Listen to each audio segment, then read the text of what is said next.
We put out a short video to city employees. Communications is difficult in the best of times, even more difficult through a pandemic. So we'll use the media, we'll do their own, but we'll do ours. We had a very difficult morning and a difficult day. It involved people that we know. It involved department heads. So there is a lasting level of change and some level of uncertainty in our departments. No department is more important than the other, but no one would say that there's any department that's more important than our police department. Public safety will be, and remains our top priority.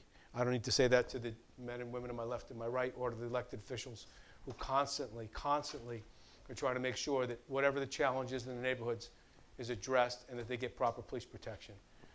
So I appreciate the fact that council members with strong opinions and care and concern, one about what's going on, what may have happened, where we go as a city and as a department, came in on a minute's notice. We had some very candid conversations. I shared my thoughts and they shared theirs. As a result, we thought it was important, I feel it's important to act quickly with regards to leadership of the Bridgeport Police Department. If you don't know or you don't know, I don't expect you to rely on the media. I will tell you that Chief Perez resigned effective today. He can state his reasons, but there's plenty of information out in the news that may be a part of that.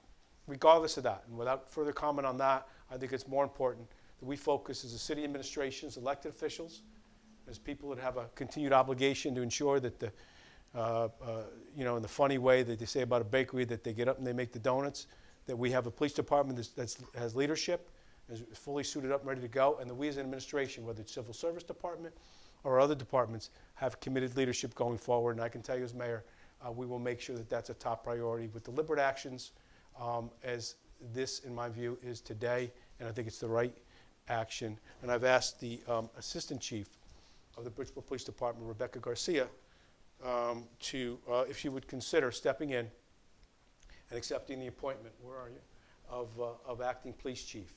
And she has, and I know there's members of the department here, and it was pulled together quickly. I don't know if you were able to get members of your family here. I don't know. I think you have, and I appreciate you coming last minute.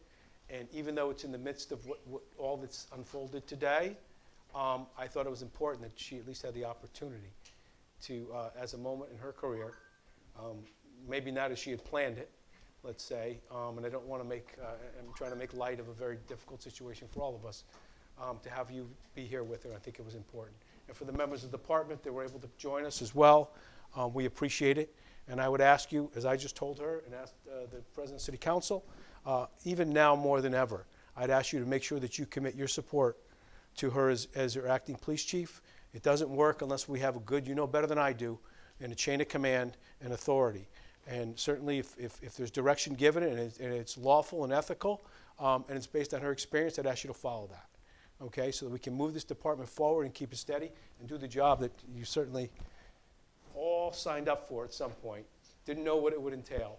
And for now to be acting Chief Garcia, all that it entails for her taking over the department. Let's give her a round of applause as she comes up. Come on up, Chief.